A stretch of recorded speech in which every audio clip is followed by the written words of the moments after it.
বন্ধুরা, ভিডিওতে যে মাছটি আপনারা দেখতে পাচ্ছেন এটি অনেক দামি একটা মাছ। অনেক চাষি চান এই মাছটিকে চাষ করতে, কারণ মাছের সাইজ, মাছের আকার দেখে অনেকের কাছেই ভালো লাগে।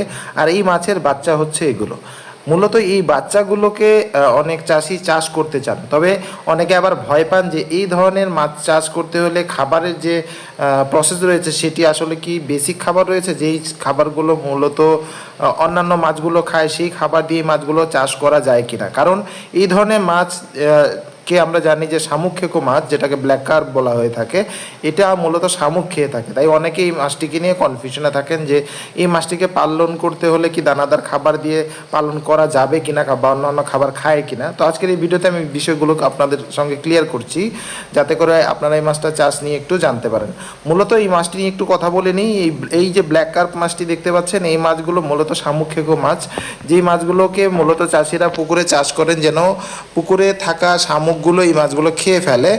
আর আমরা যেহেতু জানি যে মাছগুলো শামুক খায়, সেহেতু অনেক চাষি এই জিনিসটা ধারণা করে রাখেন যে এই মাছটা বোধহয় অন্যান্য খাবার খায় না, যার ফলে ওনারা এই ধরনের মাছকে তেমন একটা চাষ করতে চান না। কারণ হচ্ছে অন্যান্য খাবার যদি এই মাছটা না খায়, সেক্ষেত্রে তো মাছগুলো নষ্ট হয়ে যাবে, মাছগুলো চাষ করা একটু কঠিন হয়ে যাবে। তো মূলত বিষয়টা এমন না, এই মাছগুলো কিন্তু অন্যান্য খাবারও খায়, সঙ্গে সঙ্গে শামুকটা এদের সবচেয়ে প্রিয় খাবার। তাই আপনি যদি এই মাছটাকে চাষ করতে চান তাহলে করতে পারবেন, অন্যান্য দানাদার খাবার দিয়েও এটা করতে পারবেন। এখানে আপনারা ভিডিওতে দেখতে পাচ্ছেন যে মাছগুলো খাবার খাচ্ছে।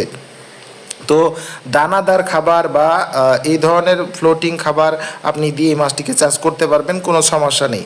তবে যে বিষয়টি রয়েছে, এই ধরনের মাছ চাষ করতে হলে খাবারের যে প্রোটিন পার্সেন্টটা রয়েছে সেটা মূলত একটু হাই হতে হবে। কারণ দেখুন, শামুক বা ঝিনুক এই ধরনের যে জিনিসগুলো রয়েছে, এগুলো যখন কোনো মাছ খাবে বা মাছকে ভেঙে আপনি খাওয়াবেন, তখন এই খাবারগুলোতে কিন্তু প্রচুর পরিমাণ প্রোটিন থাকে।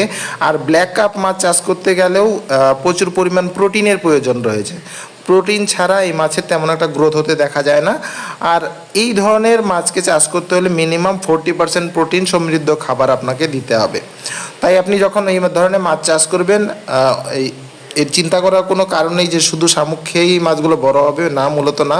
এই মাছগুলো কিন্তু অন্যান্য দানাদার খাবারও খায়। আর এই মাছটা যদি দেখাচ্ছি এই কারণেই, কারণ হচ্ছে এই মাছের পোনা কিন্তু প্রচুর পরিমাণে আমার কাছে মজুদ রয়েছে। আর আমাদের হ্যাচারিটা রয়েছে ওয়েস্ট বেঙ্গলে, যেটা ইন্ডিয়ার ভিতরেই রয়েছে। অনেকে বাংলাদেশি থেকেও চ্যানেলটা দেখছেন, অনেকে হয়তো বুঝতে পারছেন না এটা কোথায়। তো এটা ইন্ডিয়াতে রায়গঞ্জ, উত্তর দিনাজপুর নামে জায়গা রয়েছে, সেখানে এই ব্ল্যাক কার্প মাছের পোনা পাওয়া যাচ্ছে। যদি কারো প্রয়োজন পড়ে সেক্ষেত্রে যোগাযোগ করতে পারেন। আমি আমার নাম্বারটা স্ক্রিনে দিয়ে দিচ্ছি, দেখতে পাচ্ছেন এখানে নাম্বারটা রয়েছে। এই নাম্বারে কল করে যোগাযোগ করে নেবেন। এতে করে আপনারা জানতে পারবেন যে পোনা কোথা থেকে সংগ্রহ করতে হবে, কীভাবে নেওয়া যাবে। আর একটু বেসিক বলে নিই যে এই পোনাগুলো মূলত কিলো হিসাবে নয়, পিস হিসাবে বিক্রি হয়ে থাকে। এক একটা পিস 2 টাকা 3 টাকা, বিভিন্ন সাইজের উপরে নির্ভরশীল।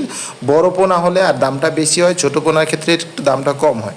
এই মাছগুলো যদি কেউ নিতে চান, সেক্ষেত্রে আপনারা অক্সিজেন প্যাকেটে মিনিমাম একটা প্যাকেটে 500 থেকে 600 মাছকে খুব সহজে ক্যারি করা যাবে। আর যেভাবে ডিম পোনা নিয়ে যাওয়া যায়, ঠিক ততটুকু সময়ই এই মাছগুলো সারভাইভ করবে অক্সিজেন প্যাকেটে। আর এগুলোকে কাউন্টিং হিসাবে বিক্রি করা হয়, যেখানে পিস হিসাবে বিক্রি করা হচ্ছে, অক্সিজেন প্যাকেটের মাধ্যমে বিক্রি করা হচ্ছে। তো কারো যদি প্রয়োজন হয় সেক্ষেত্রে যোগাযোগ করতে পারেন। আর যেটা আমি বলছিলাম যে এই মাছগুলো আসলে দানাদার খাবার খায় কিনা, তো আমি আপনাদেরকে দেখিয়েছি যে দানাদার খাবার খায়।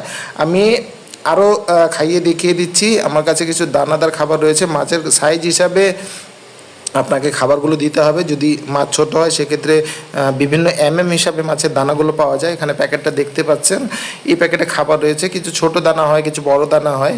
সেই হিসাবে আপনাকে মাছের সাইজ হিসাবে দানাগুলো সিলেকশন করে কিনে নিতে হবে।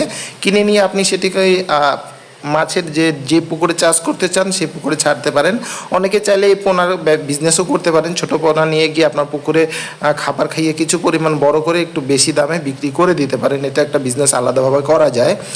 আর কালচারে দেওয়া একেবারেই সিঙ্গেল বা একক কালচার তেমন একটা ভালো রেজাল্ট আসবে না। তারপরেও যদি পোনা স্টকিং করতে চান তাহলে প্রতি একরে 4000 করে পোনা আপনি স্টকিং করে সেটা কালচার করতে পারেন। একর প্রতি 4,000, 4 থেকে 4,500 স্টকিং করে পালা যায়। আর এই মাছগুলোর বৃদ্ধি অনেক বেশি হয়ে থাকে যদি পুকুরে শামুক হয়ে থাকে। ছোট মাছ শামুক খায় না, তবে মাছগুলো বড় হলে শামুকটা খায়। তবে যেখানে আমি বলেছি যে এই মাছগুলো ছোট ছোট থাকা অবস্থায় দানা খাবার খাইয়ে বড় করা হয়, যেখানটা আপনারা দেখতে পাচ্ছেন যে দানা খাবার খাচ্ছে।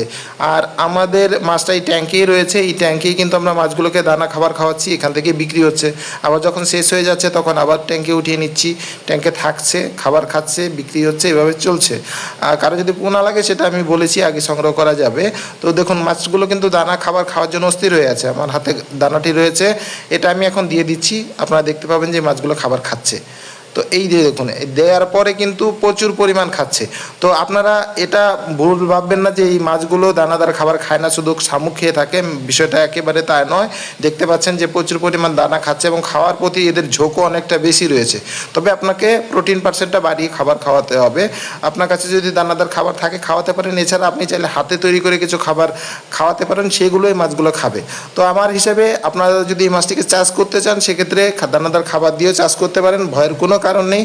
অন্যান্য যারা বলেন যে অন্য কোনো কিছু খাবে না, তো আমি লাইভ প্রমাণের বা প্রুফের সাথে আপনাদেরকে দেখিয়ে দিচ্ছি যে এই মাছগুলো অন্যান্য খাবারও খায়, দানাদার খাবারও খায়, সব ধরনের খাবার খেতে অভ্যস্ত এরা। সব ধরনের খাবার দিয়ে এই মাছগুলোকে গ্রোথ করা যায়। প্রচুর পরিমাণ মাছ রয়েছে আমার কাছে, কারো চাইলে যোগাযোগ করুন। আমি নাম্বারটা তো আগেই দিয়েছি, সেখানে দেখে নিন। আর আবারও নাম্বারটা দিচ্ছি, আপনারা দেখতে পাচ্ছেন। তো এই নাম্বারে কল করে আপনি পোনা সংগ্রহ করতে পারেন। এই ছিল ছোটোখাটো ইনফরমেশন ব্ল্যাক কার্প মাছের উপরে, যেটা আমি আপনাদেরকে দিয়েছি। আশা করছি আপনারা বুঝতে পেরেছেন। আর এই ধরনের আরও তথ্য পেতে চাইলে অবশ্যই ভিডিওটাকে লাইক করবেন, বেশি বেশি করে শেয়ার করবেন, আর চ্যানেলে প্রথমবার এসে থাকলে সাবস্ক্রাইব করতে ভুলবেন না। তো বন্ধুরা আজকের ভিডিও এতটুকুই, দেখা হচ্ছে পরবর্তী ভিডিওতে নতুন একটা টপিকের সঙ্গে। ততক্ষণের জন্য আমি সুব্রত আপনাদের কাছ থেকে বিদায় নিচ্ছি।